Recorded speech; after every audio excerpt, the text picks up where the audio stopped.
Aujourd'hui dans Animotif, nous allons nous intéresser au rôle des rayures du tigre et à son pelage roux.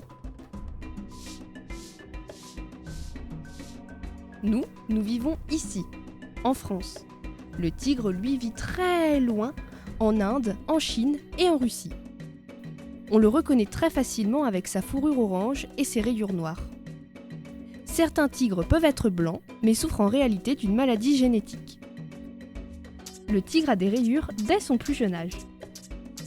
Elles sont uniques à chaque individu et leur permettent de se reconnaître.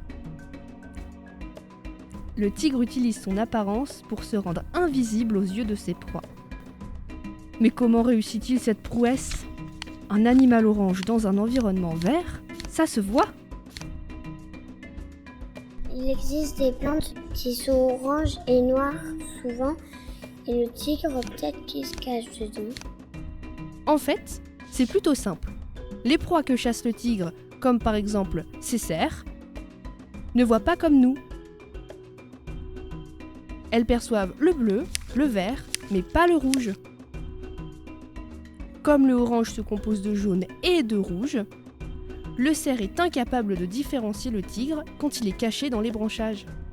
De plus, les rayures permettent au félin de se confondre parmi les hautes herbes. Il peut alors attaquer sans être vu.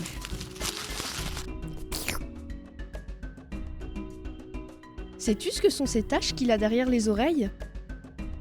Ça peut être des petits trous pour faire respirer les oreilles.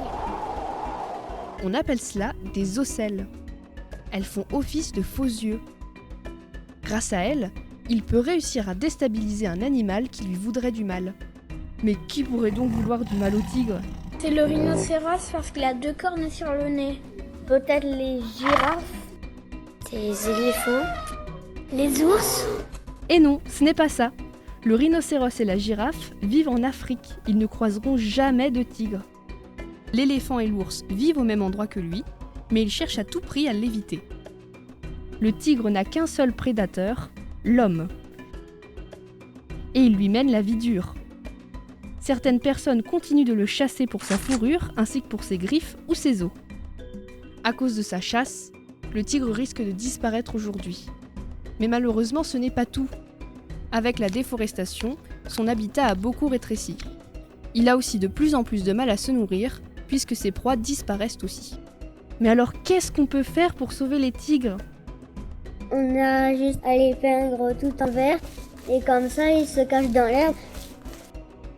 On pourrait faire un panneau avec écrit « Ne plus déranger les tigres ». Ce sont de très bonnes idées. De nombreuses associations de protection tentent aussi de les aider. Certaines mettent en place des missions de reforestation, et d'autres utilisent des caméras qui permettent de les surveiller.